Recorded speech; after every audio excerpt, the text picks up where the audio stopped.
Well, it's been a quiet week here in Carnegie Mellon University, and welcome back to the News from the Real World podcast. I'm your host, Quinn. I'm Jody. I'm Jess.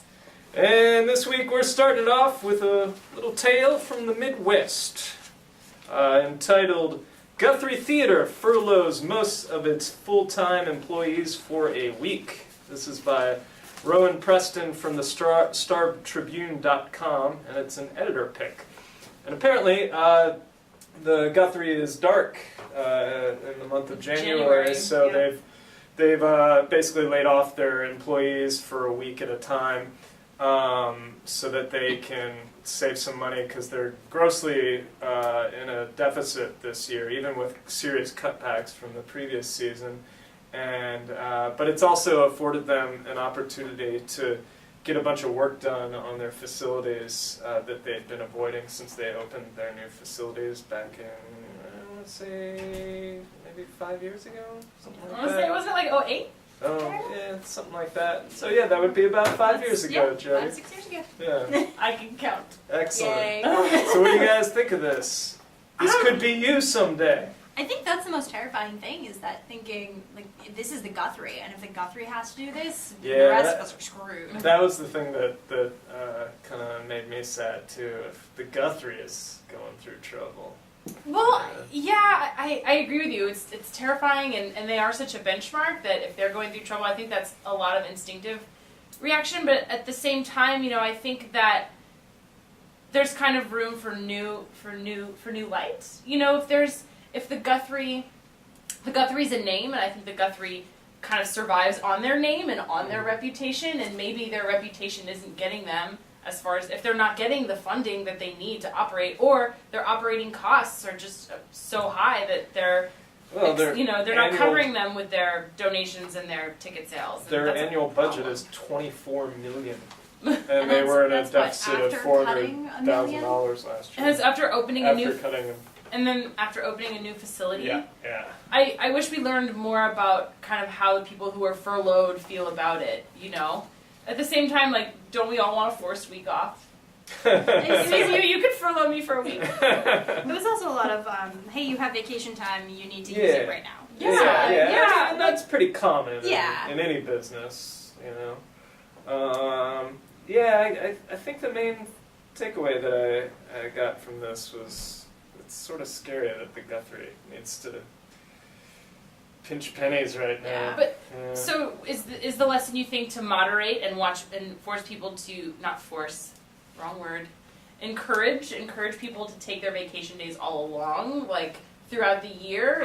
I don't know if there is a lesson here. I think it's just the situation in the economy right now has forced the Guthrie into this position. I mean, they've made all of these cutbacks, but at least they're using the time to update their facilities while they can. I'm sure that it'll grossly affect their programming for the next couple of years. Yeah. At least. There's a lot of productions of Venus and Fur out there right now. 2 actors. Yes. Crowd pleaser. 1 set. Jess Bergson writes, "It is such a shame that many of the Guthrie's full-time employees will be forced to take time off. While it certainly isn't the best situation to make employees take time off, it seems as if this decision was anticipated and deliberate for the Guthrie.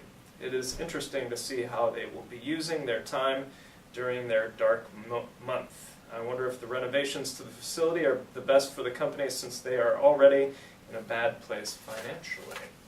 That brings it brings up another good point that the article didn't really have an answer to, is what all the work that they're doing on the facilities, is that money that they can really afford right now? I was actually thinking that too. Why are they doing work on the facility if they're already in debt? Well, I guess it's a maybe thing. Maybe updates they needed. Yeah, maybe this will help it's a them thing in the you long run. weigh too. Well, if we don't do this now, it's going to cost X dollars and all later. Yeah, exactly. Yeah.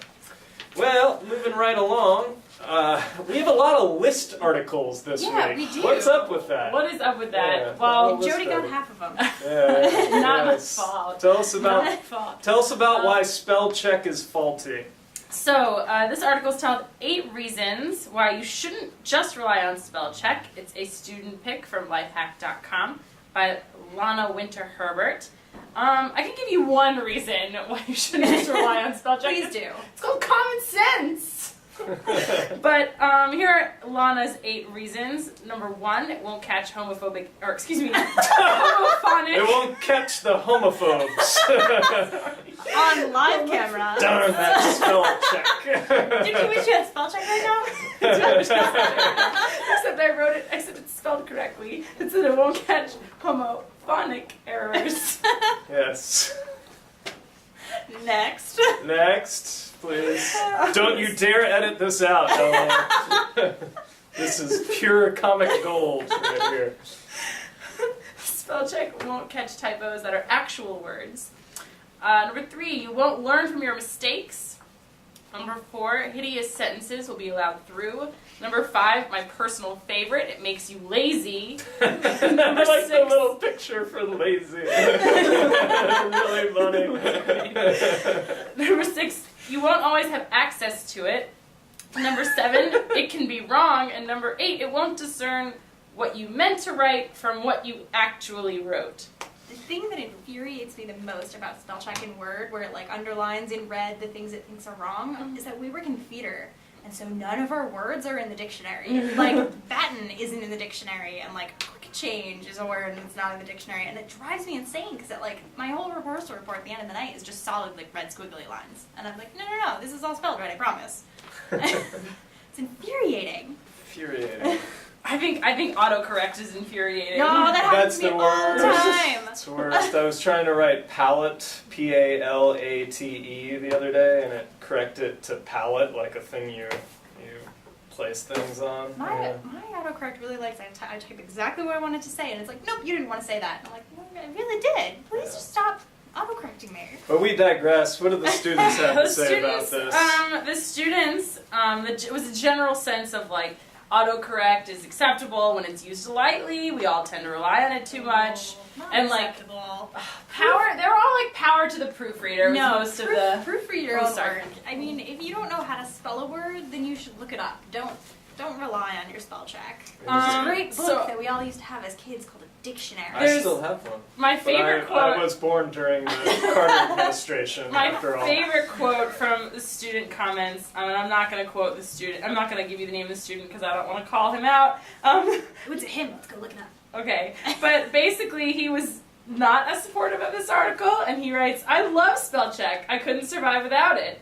And then he goes on, and he says, as long as you can get your point across, then I don't see the point of people obsessing over spelling and grammar. Oh, you will never get Spelling hired. correctly. You will never get hired. Let me see. I won't say it. Spelling and grammar, right there. Oh, Mr. That's So-and-so. unfortunate. Whoever you are, please have someone else proofread your stuff at least, because There you go. employers will just throw you right in their recycling bin.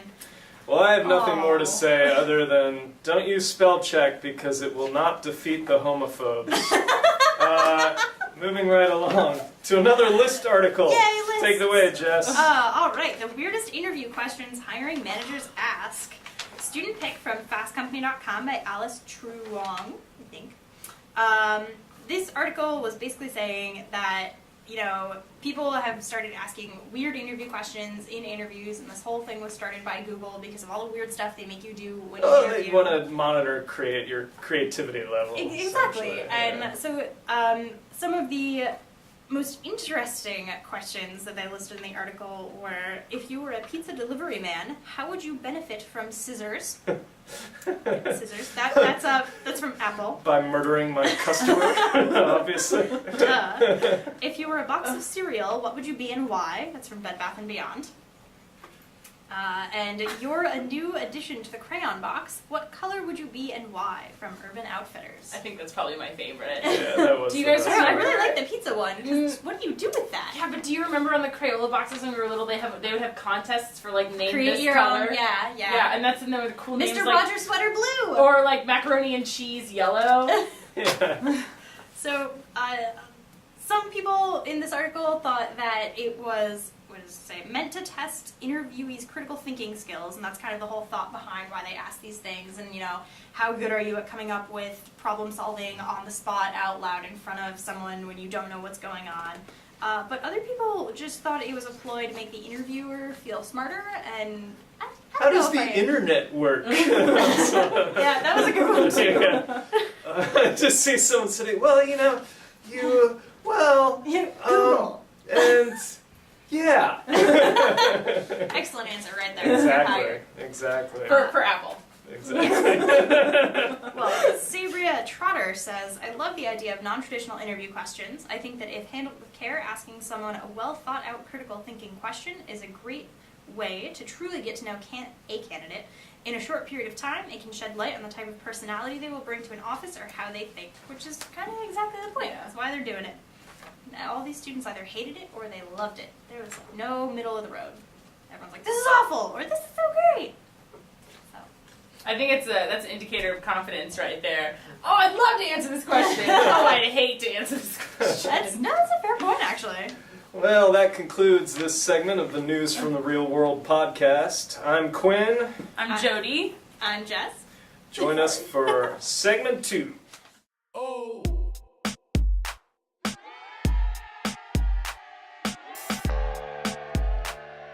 Can I do a Garrison Keillor opening? Yes.